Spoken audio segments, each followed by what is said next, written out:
Hello everyone, welcome back to my channel. আশা করি আপনারা সকলেই ভালো আছেন। আমিও খুব ভালো আছি। সকালবেলা উঠে ফ্রেশ হয়ে আমি খেজুর খেয়ে চলে আসি ছাদে আমার গাছগুলোকে একটু দেখাশোনা করার জন্য। সকাল সকাল গাছগুলোকে দেখলে কিন্তু একটা আলাদাই এনার্জি সৃষ্টি হয়।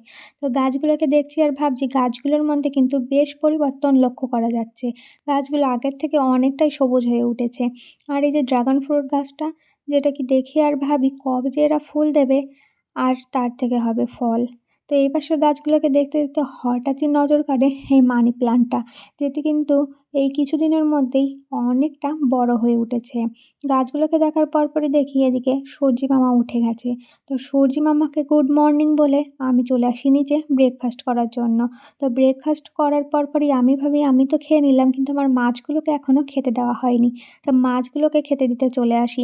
মাছগুলোকে কিন্তু খাবার দেওয়ার পরই তারা জলের উপরে উঠে আসে এবং তারা খাওয়া হয়ে গেলে আবার জলের নিচে চলে যায়। তো এদিকে দেখুন কত সুন্দর ২টি চাল কুমড়ো কিন্তু গাছে ঝুলছে। তারপরেই আমি রেডি হয়ে চলে যাই পড়তে। দেন পড়া-টড়া কমপ্লিট করে আমি চলে আসি বাড়িতে। কিছুক্ষণ পরেই আমার ড্রয়িং ক্লাসের স্টুডেন্টরাও কিন্তু চলে আসে এবং তাদেরকে আমি ড্রয়িং করানো শুরু করে দিই। তারা কিন্তু বেশ মনোযোগী হয়েই ড্রয়িং করছিল। তো ড্রয়িং করানোর পর কিছুক্ষণ পরেই আমি আবার স্নান করে রেডি-টেডি হয়ে চলে যাই পড়তে। কিছুক্ষণের মধ্যেই কিন্তু আমি স্টেশনের খুব কাছাকাছি চলে আসি এবং তারপর স্টেশনেও পৌঁছে যাই। স্টেশনে পৌঁছানোর বেশ কিছুক্ষণ পরে কিন্তু ট্রেনটা চলে আসে। আজকে মনে হচ্ছে কিন্তু ট্রেনটায় অনেকটাই ভিড় হবে। তো ট্রেনটা আসার পরপরই আমি চলে যাই ট্রেনে উঠে পড়তে।